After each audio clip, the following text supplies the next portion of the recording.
Hello friends, good morning. Welcome back again on my YouTube channel Fun with Maths. Myself Himani. Today I'm going to take another topic of CSIR net which is very important for any competitive exam, and my topic is radius of convergence.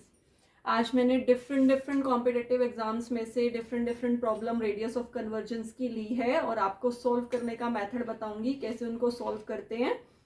So it's a topic जो हर competitive exam में एक question इस topic का आता ही आता है, तो it is very important topic. तो before starting the topic or before starting the question, let me clear you one thing. What do you mean by radius of convergence and how to find the radius of convergence? इसके लिए मैंने एक video पहले भी बना रखी है, तो मैं डिस्क्रिप्शन बॉक्स में आपको उस वीडियो का लिंक दे दूंगी, तो आपको कंसेप्ट समझने के लिए वहां से आप इसका यूज कर सकते हैं. पर यहाँ पे मैं आपको फॉर्मूला बता देती हूँ. Radius of convergence find out करने के दो फॉर्मूले होते हैं. फर्स्ट वन इज 1 में r is our radius of convergence is equal to limit n approaches to infinity an plus 1 में an. This is our first formula for finding radius of convergence. जहाँ पे ये जो a हमारा होता है ये हमारा कोफिशिएंट होता है जो x की पावर के आगे दे रखा होता है. ये जो रेडियस ऑफ कन्वर्जेंस वाला टॉपिक है ये हमारे रियल एनालिसिस के लिए भी आता है और हमारे कॉम्प्लेक्स एनालिसिस में भी आता है. तो दोनों बुक्स में ये रेडियस ऑफ कन्वर्जेंस का क्वेश्चन आता ही आता है. तो एक फॉर्मूला तो ये हो गया. And what our other formula is limit n approaches to infinity an raise to power 1/n. ये वाला फॉर्मूला हम वहां अप्लाई करते हैं जहां पे हमें पावर में पहले से ही n पावर दिख रही होती है. तो ये फॉर्मूला जनरली हम वहां पे लगाते हैं. तो इसके लिए मैं आपको नेक्स्ट क्वेश्चन बताऊंगी कि नेक्स्ट क्वेश्चन कैसे इस फॉर्मूले से करना है. अभी पहला ये वाला फॉर्मूला यूज करते हैं. Here is my question. ये भी एक में कॉम्पिटेटिव एग्जाम में क्वेश्चन आया हुआ है. fx आपको कोई पावर सीरीज दे रखी है, ये उसका फंक्शन दे रखा है, आपको इसका radius of convergence find out करना है और 4 ऑप्शन आपको दे रखे हैं. आपको इन 4 ऑप्शन की बताना है इन चारों में से कौन सा सही है. तो रेडियस ऑफ कन्वर्जेंस के लिए मुझे सबसे पहले a चाहिए. a इज द कोफिशिएंट जो मेरे x के आगे लगा हुआ था. That means here a is this.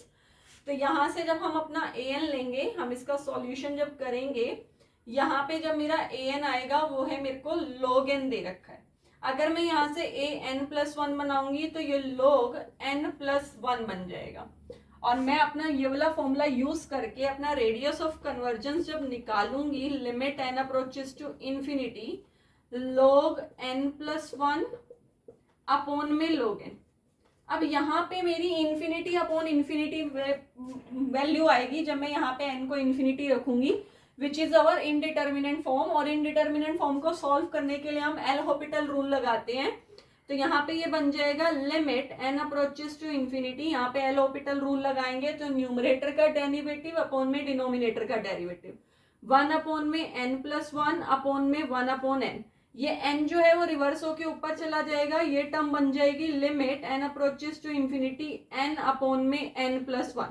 अब मुझे यहाँ पे n से प्रॉब्लम है तो मेरे को अपनी लिमिट को सेटिस्फाई करने के लिए n कॉमन निकालना पड़ेगा. तो क्या करेंगे, limit n approaches to infinity, n ऊपर है ही, नीचे से मैंने n कॉमन निकाला 1+1/n.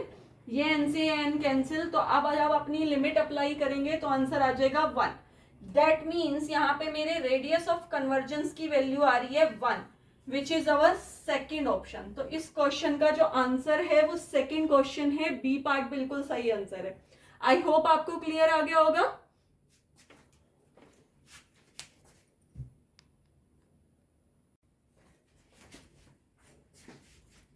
So here is our next problem on the topic radius of convergence. अब मैंने क्या किया, मुझे पावर सीरीज दे रखी है. The power series this converges if. अब मुझे बताना है ये किस पॉइंट पे कन्वर्जेस है. अगर आपको किसी पावर सीरीज का कन्वर्जन चेक करनी है कि उसका इंटरवल निकालना है वो कौन से पॉइंट पे कन्वर्जेंट आती है, किस एरिया में कन्वर्जेंट आती है, तो उसके लिए भी हम रेडियस ऑफ कन्वर्जेंस का ही यूज करते हैं. तो यहाँ पे जो मुझे पावर सीरीज दे रखी है मुझे चेक करना है कौन से एरिया में कन्वर्जेंट है. तो इसके लिए भी मैं रेडियस ऑफ कन्वर्जेंस का यूज करूंगी. यहाँ पे मुझे जो हमारा an दे रखा है, हेयर an इज 2⁻⁻n। मैंने जो आपको लास्ट क्वेश्चन कराया था that is from real analysis, और ये वाला जो क्वेश्चन है that is from complex analysis. दोनों के फॉर्मूले सेम है, मेथड भी सेम है करने का, बट थोड़ा कोई इसमें ऐसा डिफरेंस नहीं है। तो यहाँ पे मैंने जो an मुझे दे रखा है 2⁻⁻n, मैंने आपको बोला था अगर पावर में भी n वाला फंक्शन आ जाए तो हम अपना ये वाला फॉर्मूला यूज करेंगे। तो यहाँ पे मैं रेडियस ऑफ कन्वर्जेंस इस फॉर्मूले से निकालूंगी, बट एक चीज याद रखना, यहाँ पे फॉर्मूला लगाते टाइम आपकी ये जो a की पावर यहाँ पे an⁻1/n, यहाँ पे ये जो n है ये आपका उतना ही आएगा जितनी यहाँ पे आपके वेरिएबल की पावर दे रखी है। अब जैसे यहाँ पे वेरिएबल की पावर 2n है तो यहाँ पे मैं n की जगह 2n यूज करूंगी, तो ये मेरा बन जाएगा an की वैल्यू मेरी 2⁻⁻n है, होल पावर यहाँ पे 1/2n बन जाएगा। ये यहाँ से ये बन गया, यहाँ पे मेरी n पावर से n पावर कैंसिल हो जाएगी, मेरे 1/r की वैल्यू आ जाएगी limit n approaches to infinity, यहाँ पे 2 की पावर -1/2 है विच इज अवर √2 और 1/√2 क्योंकि नेगेटिव पावर है ऊपर। तो यहां से मेरे r की वैल्यू आ गई √2। दैट मीन्स मेरा मोड z लेस देन √2 पे कन्वर्जेंट हो जाएगा। लेकिन अब ये वाले ऑप्शन तो कैंसिल हो गए ए और बी, लेकिन बात करते हैं क्या इक्वालिटी सेटिस्फाई करेगी या सिर्फ लेस देन वाला सेटिस्फाई करेगा। अगर मैं अपने z की जगह इक्वालिटी मतलब √2 रख दूं, अपने z की वैल्यू यहाँ पे √2 रख दूं, तो यहाँ पे क्या वैल्यू बन जाएगी, मेरी जो पावर सीरीज है z इज इक्वल टू √2 पे कितनी बन जाएगी चेक कर लेते हैं। आ जाएगा summation n is equal to 0 to infinity 2 की पावर -n पहले है ही, यहाँ पे √2 रखेंगे, √2 मतलब 2 की पावर 1/2 और होल पावर में 2n है ही, ये 2 से ये 2 कैंसिल, यहाँ पे आ जाएगा summation n is equal to 0 से इंफिनिटी 2 की पावर -n बाहर है ही, पीछे 2 की पावर n आ जाएगा। अगर बेस सेम होता है तो पावर ऐड हो जाती है, पावर ऐड होके ये पावर 0 बन जाएगी, दैट मीन्स समीशन के अंदर सिर्फ 1 आ जाएगा which is a divergent series not a convergent series. तो √2 रखने पे ये डाइवर्जेंट बन रहा है, दैट मीन्स सी ऑप्शन भी कैंसिल हो गया, सिर्फ मेरा आंसर जो है that is our D option. Mode z जो है आपका लेस देन √2 होना चाहिए, तभी आपकी सीरीज कन्वर्जेंट होगी, अदरवाइज डाइवर्जेंट आएगी। आई होप क्लियर हो गया होगा। Here is our next problem which is from CSIR NET June 2016 part B का क्वेश्चन है आपका 3 मार्क्स का, which is also from radius of convergence। आपको क्वेश्चन कह रहा है let px be a polynomial of degree greater than equal to 2 then radius of convergence of power series। आपको इस पावर सीरीज का radius of convergence निकालना है, जहाँ पे ये एक polynomial दे रखा है जिसकी डिग्री जो है वो 2 या 2 से बड़ी है, और उसका आपको पॉलिनोमियल का पावर सीरीज चेक करना है। तो इसके ये 4 ऑप्शन दे रखे हैं कि या तो 0 आएगा या 1 आएगा या इंफिनिटी आएगा या डिग्री पे डिपेंड करेगा। तो इसके लिए देखते हैं क्या करेंगे, इसका सॉल्यूशन लेते हैं। यहाँ पे जो मुझे an दे रखा है वो मेरा pn के इक्वल है, pn का मतलब, और जिसकी डिग्री जो है ग्रेटर देन इक्वल टू 2 है। डिग्री का मतलब होता है हाईएस्ट पावर जो है आपके फंक्शन की वो 2 या 2 से बड़ी है। तो ये आपकी डिग्री दे रखी है आपके पॉलिनोमियल की पावर। अगर मैं एक जनरल पॉलिनोमियल ले लूं 2 डिग्री का तो pn जो होगा वो n² के इक्वल आएगा। इस टाइप से आपको पॉलिनोमियल दे रखा है, या आप n² ले सकते हैं, n³ ले सकते हैं, 2 या 2 से बड़ी डिग्री लेनी है। तो ये आपको पॉलिनोमियल दे रखा है। यहाँ पे अगर मैं an+1 बनाऊंगी तो an+1 मेरा p ऑफ n+1 बन जाएगा विच इज अवर n+1 का होल स्क्वायर। ठीक है, यहाँ पे आप रेडियस ऑफ कन्वर्जेंस निकालेंगे 1/r which is limit n approaches to infinity an+1 upon में an। तो यहाँ पे आप फॉर्मूला लगाएंगे limit n approaches to infinity n+1 का होल स्क्वायर अपॉन में n²।